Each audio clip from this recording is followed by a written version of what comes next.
Sheepishly, I have to admit to you that I had not seen the movie Coco when I chose to preach on it for this sermon series. I had seen the trailers and I had heard some families speak of it generally, but truthfully, I didn't know what the movie was about or what the actual themes of the movie were when I said yes to it many months ago. And I will admit that when I watched the movie this past week with my family, it was not what I had anticipated. We finished watching the movie, and Stephen looked at me and said, "So what are you going to do with that?" And for several days, I felt the same thing. I wasn't sure what it was that I could say about a movie that in many ways didn't meet my expectations. Yet, as she always does, the Holy Spirit worked away in the background as I mulled and wondered about the movie. And when it came time to actually sit down at the computer and find something to say, late last night, there were words for me, thanks be to God, and so my prayer is that some of them may speak to your heart today. For those who haven't seen the Pixar cartoon Coco, it tells the story of Miguel, a young Mexican boy who dreams of becoming a musician, but whose family has come to despise musicians ever since his great-great-grandfather left the family behind in search of musical stardom. The entire story takes place on El Dia de los Muertos, the Day of the Dead, and unfolds as Miguel's family is preparing the ofrenda, the altar covered in flowers and foods and symbols of familiar welcome for the dead ancestors who are being honored. At the center of this altar, there are photos of the beloved dead whose memories are being preserved and who, according to tradition, will be welcomed back among the land of the living for this one night of the year. Miguel's grandmother explains, "We put their photos on the ofrenda so their spirits can cross over. If we don't put them up, they can't come." Trying to escape the strict expectations of his family, who want Miguel to take part in the family business of shoemaking rather than becoming a musician. As night falls on that fateful day, Miguel runs off in search of a guitar. And through a series of twists and unexpected turns, the boy finds himself in the land of the dead, yet still very much alive. Soon he realizes he is in danger of getting trapped forever on the wrong side of the Marigold Bridge that connects the living to the dead. Miguel discovers he has only until sunrise to win a blessing from a departed ancestor in order to gain re-entry into the land of the living. In the movie, we find out that the land of the dead is not final. These spirits exist in this magical world of community and music and yearly visitations of their living families because they are remembered in some way. A large part of the movie plot involves a race against time as Miguel tries to resume his life with the living while also trying to keep the memory alive of a character at risk of being forgotten for all time. The overarching theme of the movie is the power of memory to preserve familiar relationships and to connect us to the past. It's a theme that's summed up in the recurring song from the movie that has been humming through my head all week called "Remember Me." Sung both as a rousing production number and as a soothing lullaby, the song takes on a variety of meanings. It says, "Remember me. Though I have to say goodbye, remember me. Don't let it make you cry. For even if I'm far away, I hold you in my heart. I sing a secret song to you each night that we're apart. Remember me, though I have to travel far. Remember me, each time you hear a sad guitar. Know that I am with you the only way that I can be. Until you're in my arms again, remember me." While the song is written for the animated figures to sing, I wonder if you hear in it echoes of the words that Jesus shared with his disciples in the upper room on that last night they had together. As Marie read for us this morning, we know that on that Maundy Thursday night, when gathered with the people who he loved so much, Jesus searched for a way to impart to them and to us a gift of his immortal, living presence. And in sharing bread and wine with them, he told them and us to remember me. If we do hear an echo of that last night in the upper room and the details of this lovely movie and in its signature song, then the movie invites us to consider what would have become of the Christian church without this gift of memory, and specifically the sacrament of communion, that we bring to our own ofrenda, the altar where our hopes and needs meet God's grace and mercy. What would become of the church without the gift of this living memory of Jesus?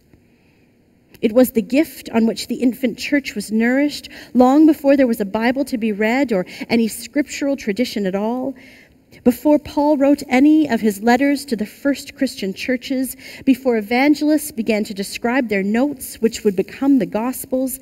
There was a tradition of the memory of this night that was entrusted to all Jesus followers. And while we don't know the soundtrack playing in that upper room as Jesus passed around the bread and the wine, they could have borrowed the song from Pixar, "Remember me, though I have to say goodbye, remember me." The movie Coco personifies the value of memory, giving a unique and tangible benefit to telling the stories of those we have loved who have gone on before us. There's particular importance in the movie placed on telling the stories correctly, of ensuring truth is heard. And at the end of the movie, it is little Miguel who is tasked with sharing the real stories of those who have died, so that his entire community might be lifted to new heights. The power of memory, of witnessing to the truth in love, ends up benefiting everyone. In a similar way, those beloved disciples, those who were the ones who spent their days and nights in Jesus' presence, those who watched how he treated people and heard what he said and were recipients of his grace and love, performed the crucial task of bearing truthful witness to the life and the death and indeed the resurrection of Jesus. It was because those who loved him were impacted by their experiences that they told of the enduring life of Jesus even beyond his death. Indeed, the story of Jesus has lasted these thousands of years, not just because of God's relationship with humanity, but because of the human capacity for memory and witnessing to stories. And like Coco, the whole world community is bettered by the telling of such stories. So it seems to me that as Christians, we too have a responsibility in this legacy that has been handed down to us, to continue to tell those stories that we have heard for generations and to add to them our own experiences in order to keep the faith alive. We are the ones who have been entrusted with memory keeping, with the vital task of reminding ourselves and the world around us just who Jesus was and just how he lived his life and the difference it made and continues to make. Some might call this act witnessing. Some might even use the word evangelizing. For those of us who find those words scary, I might simply call it sharing. Sharing the moments of hope and possibility, sharing the moments of failure and forgiveness, sharing the moments of humanity and of grace that we are all a part of as Christians. The gospel story offers us examples of the types of things we're called to share. Stories of healing and justice and radical inclusion, as well as stories of when the disciples failed and forgot, misunderstood, and ran away. The bad stories told alongside the good, because in each one of them, there are opportunities for learning and for redemption and for God's ever-present grace to be experienced. Many years ago, when Stephen and I traveled to Nicaragua to experience some of the work of the Mission and Service Fund of the United Church of Canada, we were overwhelmed by the life stories that were shared with us. We met people whose families had, for generations, lived within the garbage dump of the city of Managua. We sat with villagers, watching processions of tiny coffins move by us as they told us of the cholera epidemic in their area and their hope that one day they would have clean water so that their children would stop dying. We met with farmers and artisans and teachers and mothers who were working in partnership with local organizations and with the United Church to try and bring about a better life for their communities. We were humbled by the stories we heard. We were embarrassed by the riches of our lives that we took for granted. And we begged them to tell us how it is that we could help them in their tireless and brave work of finding hope for the future of their beautiful and troubled country.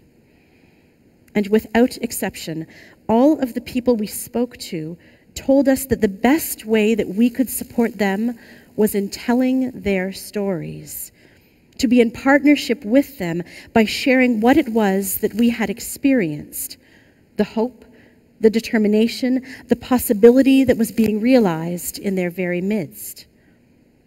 The act of being remembered, of knowing that their stories would be shared, was what buoyed them in their work of bringing about God's kingdom in their time and place.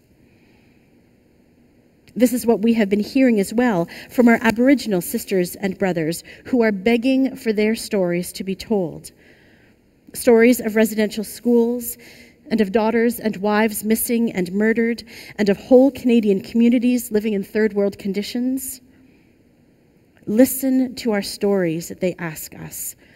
Remember those who have gone before us.